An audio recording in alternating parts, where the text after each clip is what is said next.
While it may appear on the surface that the impeachment is a legal process, that couldn't be further from the truth.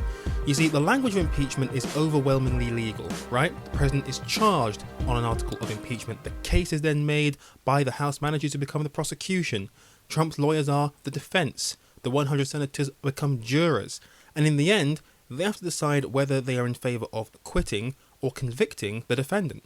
All of this language would make you believe that this process was a legal one, but the fact of the matter is that impeachment is a purely political process. Had Trump been convicted on this article, incitement of insurrection, the only punishment he'd have faced would have been being banned from running for office again, and if he was in office, he would have just been removed. So there is no legal consequence at all that can arise as a result of the decision to acquit or convict.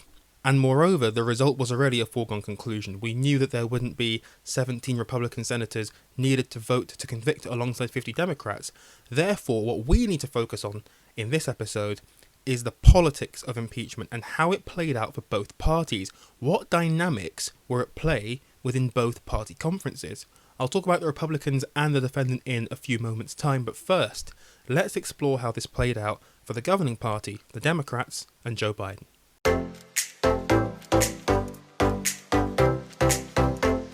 For President Biden, this impeachment trial was the last thing that he wanted to have happen during his first few weeks in office. He's just come off the back of a massive election victory where he pledged to bring the country together.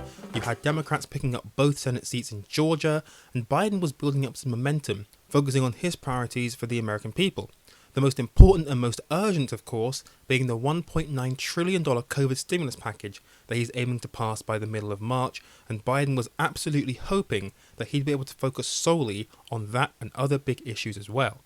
But of course, with the impeachment trial, a lot of that oxygen had been sucked out of the room, with minds instead having been focused on the impeachment trial. So for Biden, the best thing that could have happened was for the trial to be wrapped up as quickly as possible, which is exactly what happened.